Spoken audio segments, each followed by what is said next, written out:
Good afternoon. Welcome to Blended Views. Blended Views is a collaborative discussion between NBC 10, Equally Informed Philly, and Dos Puntos radio program. This month's collaboration attempts to bring together and discuss problems and the common struggles of Black and Brown people. This month's Blended Views discussion will be about the intersections of gun violence and education.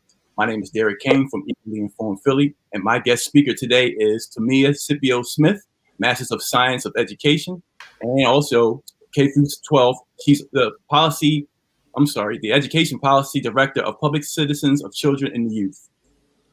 We feel that there's plenty of reason to believe that poverty leads to gun violence, but we also feel greater economic security decreases it. How do we increase greater economic security in underserved communities to combat the violence? Our guest today will help us possibly come up with solutions to answer that question. Derek, that's true. I want to tell you that once I hear that District Attorney Larry Krasner said, desperate people do desperate things. My name is Emma Restrepo from Dos Puntos, and my guest is Council Member Maria Quiñones from District 5th. And the first question is for you, Concejal Quiñones. There is a group of people in our community who think that gun violence is solved with police control and imprisonment.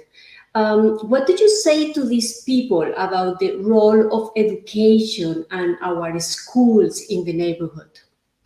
I think, thank you so much for the invitation and opportunity to be part of this dialogue. I think if we saw anything after COVID, the pandemic, and the social unrest is that we're at a moment in time where we can really start challenging the institutional racism and social economic injustices that we've seen in the community.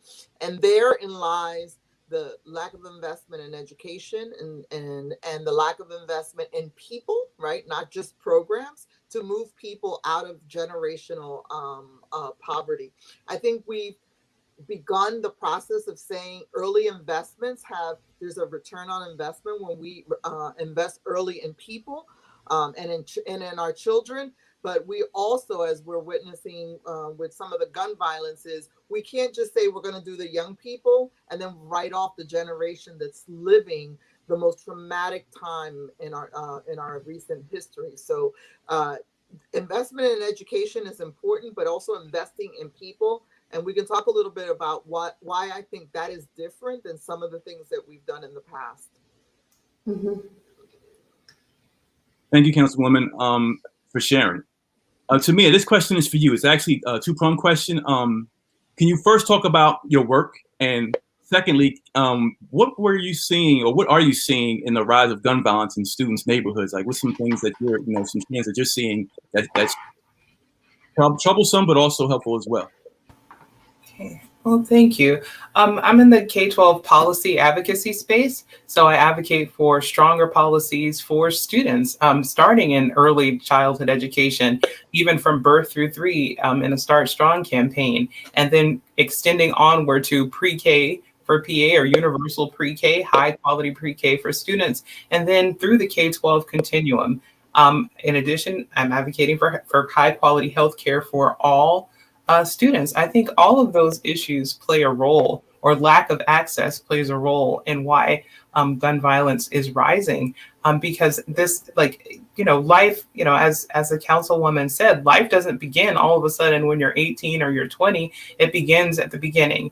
And if you invest consistently at the beginning, then you would see less of an impact in gun violence. If you have high quality childcare, then you're likely to have a high quality experience in early childhood education. Then you'll be prepared for kindergarten. And if we continue having the high quality access throughout, you will graduate from high school, career, or college ready. And then you can enter the workforce with the skills employers are looking for. And then the violence wouldn't be it wouldn't be something that you feel compelled to do. You would be compelled to use your skills and do what you can, and ultimately be able to earn a family sustaining wage because you've had all of those skills in place.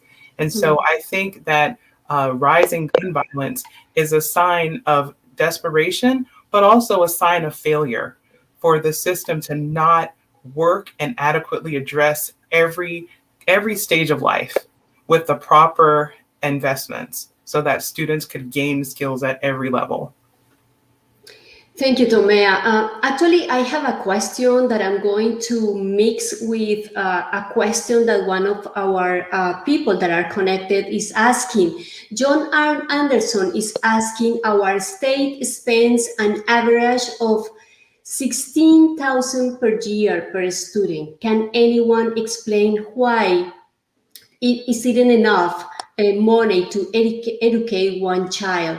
And also, I want to ask if charters had been a real alternative for our Latino boys and girls, Consul Quiñones. So, that's a very challenging question. We all know finally the lawsuit, the equitable lawsuit with the state is coming.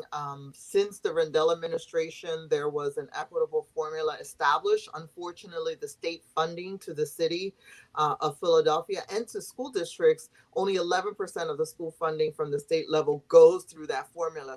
So we not only acknowledge that there's inequality, we continue to fund and feeding and fueling the inequality that we all establish in terms of a baseline. So there's not equitable funding. In fact, as a member of city council, we've done historic investments in the school district to offset, the state's failure to meet their constitutional obligation to provide an education system. So, I think we have a lot of structural issues, and we look forward to that lawsuit. And I know PCCY and many people have been part of that. We've been part of that discussion prior to me coming to council. As it relates to what is the portfolio of a good school system, I am a believer that Philadelphia, and one of the attributes of Philadelphia is that, not only do we want to have the most well-funded public education system, we want to support good public charters as alternatives. When I started my charter school, it was a dual immersion school. It was around innovation and getting the school district to adopt a bilingual program. We still don't have one. Dual immersion has proven to be an effective tool. And so the reason to start the school was because we really did want to influence and get out of this mindset that we're that we cannot be a multilingual society as the world is, right? And so charters have provided an option for folks. But I will also say Catholic schools were very important to neighborhoods in the city of Philadelphia, as some of our Quaker system schools. So, a thriving city has all of those options. What we can't have is what we have in the city of Philadelphia, where we pin systems against each other because of bad policy, bad funding policy, as has been the case with charter schools. So we're constantly pinning one or the other. But, my former colleague, Blondell Reynolds Brown, as a single mother, was criticized because she put her daughter in private schools. And, and she defended and said, you only get one chance at your child. And I'm never going to begrudge a parent who makes a decision for their child at whatever option and access they have. But we do, as elected officials, have a responsibility to make sure that our schools are properly funded. And we've not been there. And even now, at this moment in time, when we talk about equitable funding, there's a lot of terminology being used around, bringing back certain resources that were common in the school district. And we're nowhere near that equitable funding. And, there's some institutional challenges to that, whether it's the PFT contract, to, senior teachers, to school, the whole leadership team. We have a lot of work to do in that space. Thank you, Councilwoman Sanchez. You kind of touched on a little bit of this question that I want to ask Tamia next, and it's and in your opinion, Tamia, like, how can education prevent gun violence in addition to funding for school? How can it prevent gun violence in your opinion? One of the best things we can do is not only invest at the high level in students, but actually tailor what students need with what they receive. in school, right? So clearly, if you have a student that is in need of a dual language learning, skills, clearly we need to provide ELL teachers and educators to help those students to learn. If we have students that are in need of tutoring skills, then obviously we should put in the resources in each school building that ensures that every student who needs services has a tutor that can provide those services. We need high quality after school programs that are accessible for students. We hear that they are available, but we have to make sure that each student has the program that meets their needs. Additionally, we can ensure that every teacher or every student has high quality teachers in front of them, and teachers that are representative of what the classroom looks like and what diversity is represented in this beautiful city and across the region. And curriculum should reflect that as well, because students would be more engaged if there was curriculum that they could relate to, and an educational experience that they could really immerse themselves in. So of course, like all of these factors are things that could be utilized to improve engagement and keep students in school. So again, they graduate ready to take on life's challenges. Thank you, Tomea. And I think this question is for the both of you. Why is so difficult to really change the school system? What is the biggest barrier or the biggest problem to make real all those beautiful words that we always hear about education? What is the problem? Is I don't know, the unions or the bureaucracy or the fact that the money doesn't go to the zip codes that really needs it? What is the biggest problem? And I will ask first to Council Maria Quiñones Sanchez. So there's some structural problems that we have to acknowledge. For many, many years, we've had a decrease around the amount of money we put in classrooms versus how we feed the bureaucracy, right? And we've seen that over years. We've borrowed money for buildings, for the, we now force principals who are supposed to be education leaders to be facility managers, right? And there's expenses tied into some of that bureaucracy that makes it really unfair, where we tell teachers and principals, you can make decisions, but you have $40,000. So do you buy yourself a dean of students or you buy yourself a counselor? This is the kind of decisions that we're asking people to make. So the structure is set up unfair. What is a real student weighted formula that really helps meet the child where they are? But the bureaucracy that we have here, from our purchasing to the methodology around how we teach. One of the things we learned during COVID is not everybody had technology access, right?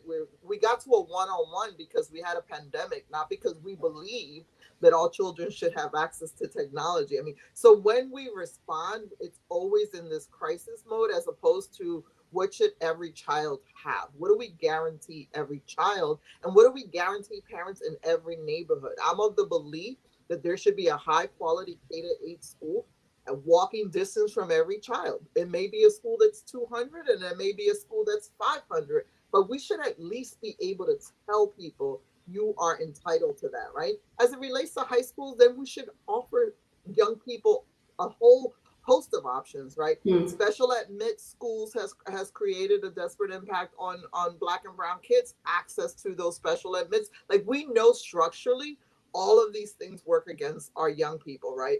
Access to the special admit schools, access to, the CTE programming, access to all of those things create the disparity. And then we end up with high schools with 3,000-4,000 kids, like Northeast High School, where we're just warehousing kids, right? And then we call it a comprehensive high school. So I think it's reimagining and really saying and then planning for what we need, not what we have, right? So every year we're doing the budget and we say, this is all we have. This is all we have. No, let's agree on what we need, and then let's all fight for it at the federal, state, and local level. Tomea, the question is also for you. Well, I echo a lot of what the councilwoman said in terms of what's needed. But I also, would add that when we're looking at school systems, we have to address the issues that exist collectively. And, I just wrote a report called No More Dreams Deferred that focuses specifically on the experience of Black and Hispanic students in the suburban regions outside of Philadelphia. And the research shows that students of color, especially Black students, happen to be disciplined, 3 and 4 times higher or more than what you would anticipate given their enrollment in a district. And that's suspensions. We're looking at law enforcement involvement at 2.7 times higher than what you would expect given their enrollment in a district. You're looking at less access to rigorous courses like honors classes, AP classes, and CTE classes, or career and technical education classes. In 92% of the school districts outside of Philadelphia in this region, we see the under-enrollment of kids of color in AP classes. And additionally, there's segregation that still exists, where students of color tend to be more highly concentrated in a select few districts. And when we're really looking at those districts, it turns right back into education funding issues. There are 10 out of the entire state, 10 of the most underfunded districts are here in this region. Only one of them is Philadelphia. And there are all these other districts that are underfunded surrounding them. And so ultimately, if, piecemeal, we can't actually get to the point of addressing these issues. And we can't just keep saying, well, our children are underperforming. Well, here's the reason why. The system is not adapting to what their needs are. And we aren't looking at these things as, a continuum, a collective. Like, all of these issues impact how our students are doing. Like, if we don't address them, we're going to have this conversation in 10 more years. Thank you. I have a question from in the comments from George Harvey for both Tamia and Councilwoman Sanchez. Does the panel think there's a lot of wasteful spending in the upper echelon of the district? Tamia, you can go first. I know Councilwoman Sanchez got a lot to say. I think that, in any school district system, those levels of spending have to be evaluated and assessed. And again, I would agree with the fact that school districts should really meet the needs of the students in terms of how they're prioritizing their spending. I already explained a little bit earlier what I thought could be done in school district in order to make sure that students have some sort of individualized instruction tailored to their individual needs. But that's what I would say. Like, if nothing else, I think systems have to get away from just doing blanket things because the system isn't working for many kids. And I think that if we use the funding to actually support things, especially now that we're in COVID times, things that are going to be additional tutoring, things that, make classrooms smaller and have more instructors in a classroom. If we're looking at things that could really change outcomes for students, like ensuring that every student has access not only to a high quality education and more rigor, but arts. Like, it shouldn't be that we're in this year still fighting for arts and music and extracurricular activities, all the things that keep kids engaged. So I would say to make sure that we're allocating funding towards not only, basic things like math and science and things that we know children need in order to graduate with, competencies, but also the things that help to make education fun and engaging.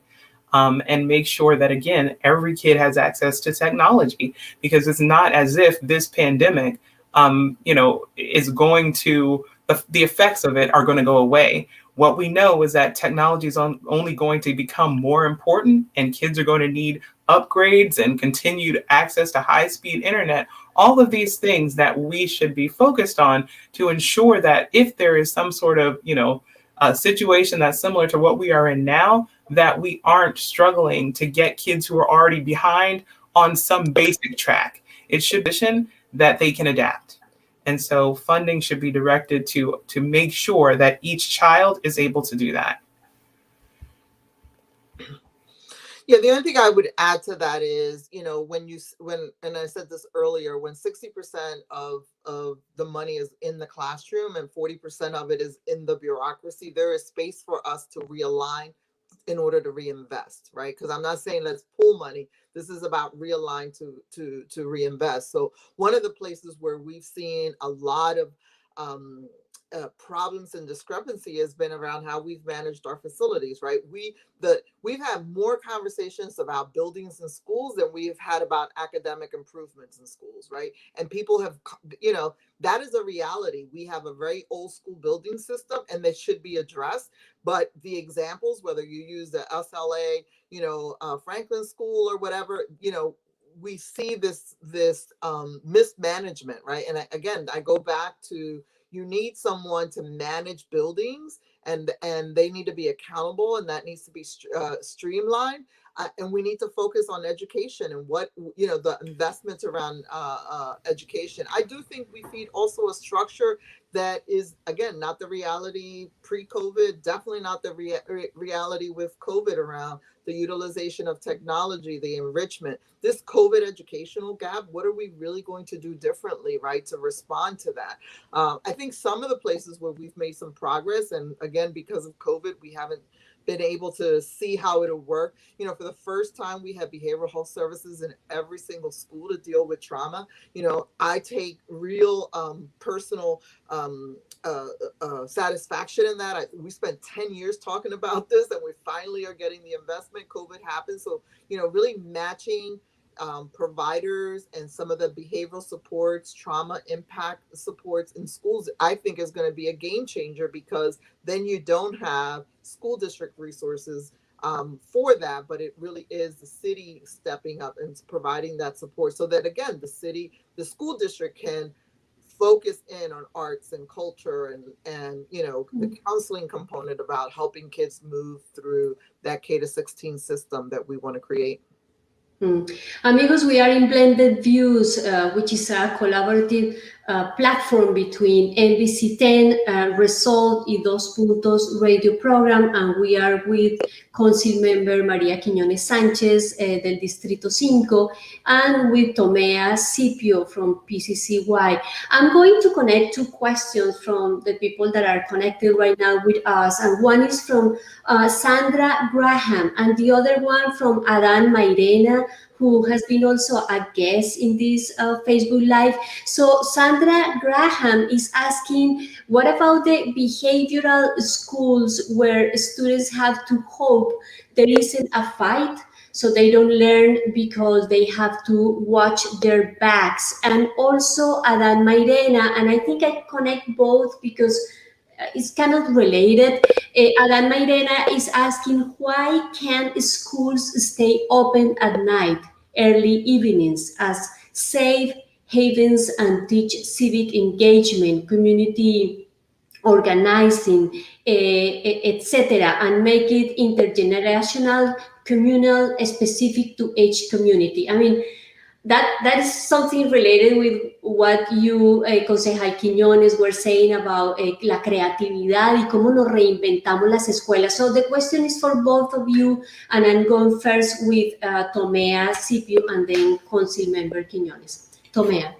Well, I agree. I agree with what the councilwoman said in terms of needing these extra supports, right? If you have more access to counselors, if you have more access to mental health services within the community, like school psychologists, if you have,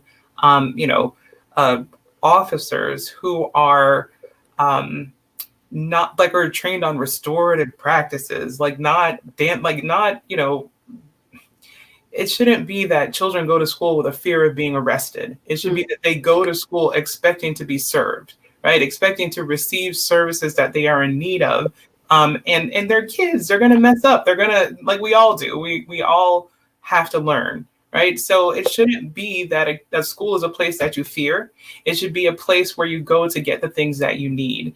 And so, one of the things that's been really extraordinary in terms of the pandemic is that there's this influx of federal dollars that are specific to COVID learning losses, but that can be utilized in such a way that we address some of these issues, so that, there may have not been funding in the past to have counselors that actually can work with students or retrain officers so that they can focus on getting students' needs met and directing them to actual services that they may need or their family may need in such a way that it offsets, these behavioral issues. It may not, in the past, there may not have been able to be a focus on like social emotional learning to such a large degree that there can be now that there are funds available. So for those students, if we put resources in place that are easily accessible, not just to them, but to their families, we would hope to see a decrease in all of these, behavioral issues.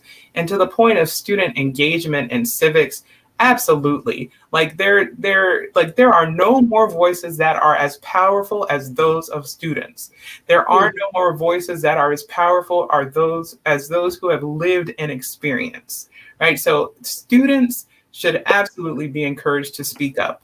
Students should be engaged in their own advocacy because they can tell us what they are or not receiving, and that, they can explain their situations better than we can. And to the point of having night school or other resources, again, the funding from the federal government for COVID should allow for all of those wraparound services, but we strongly encourage parents and caregivers to push their school districts and tell school districts what they need so that the funding can be appropriately allocated to meet the needs of their students. Yeah, and I want to echo that. And I think this summer is the first time in a long time we're going to have several hundred, 100 plus school buildings open in the summer for this COVID learning, as Tomea is highlighting. We're going to get nearly $2 billion additional dollars over the next 5 years. A lot of it, thank God, did come through with some language around the COVID learning, because I think otherwise we wouldn't have 100 plus buildings open in the summer, right? We would be filling gaps as opposed to saying, okay, what is an opportunity? School buildings should be community anchors, right? And this summer, for the first time, we're going to have these buildings open. We've been working with Parks and Rec. There was a children's hotline created around summer programming that was just launched last week by the schools and the city of Philadelphia, the Office of Children and Youth. But this should be the norm. Like, the norm should be school buildings, particularly where we have a high propensity of gun violence. Those are safe spaces for young people. And we should be able to partner with our community stakeholders and make those spaces available. People's tax dollars pay for those buildings. And for the last decade, because of funding, they have become their own islands versus real members of the community. So I'm hoping that what we do this summer really triggers the imagination of people saying, no, this has to happen all the time. You have parts of the city, like for instance in the Northeast, where every school building there gets open because of the lack of recreation activities. And it's sort of like there's a synergy here around, again, boots on the ground, people doing work around children and intervention, and these facilities, which are community facilities. So yeah, in this space, I think there's a lot of work and innovation that we could do. We definitely want to push for that type of programming and collaboration. And we want people to feel like these are their buildings. And we haven't done that. We exclude parents from that conversation like we exclude young people. My biggest fear this summer is 13 and 17-year-olds that are getting shot, who haven't been in a school building in 18 months. Like, they should have robust programming. Like, there should be a place. If I'm 13, 14, or 15, and that's why I insisted on the hotline, is they should be able to call someplace and drop in someplace, right? Whether it's structured or not structured, there should be places where they can engage. There's a lot of trauma in that sector, in that constituency, because, in addition to poverty, they've seen the gun violence. 100 kids get shot last year. When we think kids are not processing this, we are wrong. They're seeing it, they're living it, they know someone, and they're definitely seeing it on social media. So, this has to become the norm of these spaces being open to the community. Thank you for sharing. I mean, you guys are so good. Both of you pretty much answered my last question. As far as the future of education during it's the ending. Well, hopefully the ending of the pandemic, and with everyone getting vaccinated. and hopefully, well, as of right now, kids will be back in school, regular schedule come September. So that was my main concern, because I'm thinking with the rise in gun violence in 2020 and of course this 2021, I feel there's some correlation to them not being in school, the young adults, right? The children, the late teens not being in school and having that much time on their hands, or for whatever reason being out in the streets where normally they may be in school. So thank you for sharing all those great solutions, and also just talking about more of a deeper dive into the education system. Emma, do you have another question before we wrap up? Yes, Derek. I want to read. Karen Barnett is saying not only that these are community buildings, but these are buildings that parents, community members, and youth should and can heal together. Council Maria Quiñones, Council Member Maria Quiñones, and Tomea, what is the, in a very simple way, so what should be the first step for parents to get more involved with the schools? Because we wanted to change a president and we changed it because we all together went and vote. So can parents do something, or what should be the first task for them to move and really change what is happening with their schools? And I will ask first Maria Quiñones. So thank you for that question. We have a real challenge when we say we're trying to engage parents. I believe that we got to move from this outreach space to this engagement. Reaching out to parents is not the same thing as engaging them, right? And I think we have to, I think folks remember there was a time where we had parents involved in some of the truancy work. We had parents involved in a bunch of different things at the school-based level, and that is missing here, of some real community engagement for parents to really feel like their voices are going to be heard. If you hear yesterday's board meeting where the school district was making decisions around school hours, going against all the studies around young people, particularly high schools, and presenting this as an option, and it's sort of like, who are you listening to? I mean, like, when then those types of decisions are made, without that kind of robust community dialogue, I think we have to change that. My hope was for those people who fought so hard for local control that they really, and having had to confirm every school board member, I think the school board members have a real interest in changing this, but there has to be better engagement around the conversation with parents. We cannot impose adult needs, right? Whether it's a funding issue around bus attendance, whether it's a funding issue or contractual issues with teachers and school hours, parents should not be hearing these types of conversations the first time at a school board meeting. I think it just goes against everything people fought for local control and what it was supposed to mean for parents and families.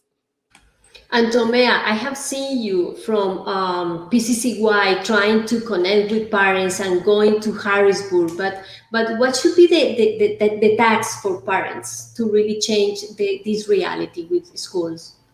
I agree that schools should be welcoming, and that there should be like a partnership between parents and schools in order to facilitate like trust and ongoing communication. I think for parents, mainly to remain vigilant. Really, I would say, if there's not someone you've met or that you trust in a school setting, then try to find someone else in that school setting that will be a voice that you can connect with. And on the school side of things, I would say for schools, parents are your partners. They and there are study after studies that show that if a student and a parent feel engaged and connected to their school, the students perform better.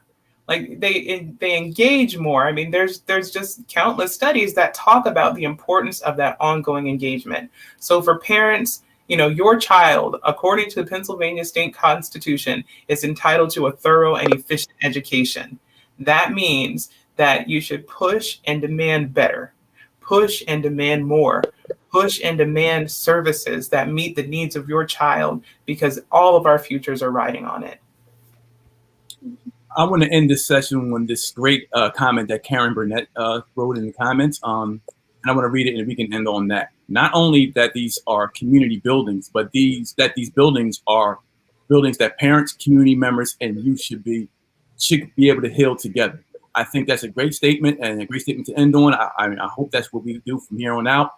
Thank you, Councilwoman Keone Sanchez. Thank you to Ms.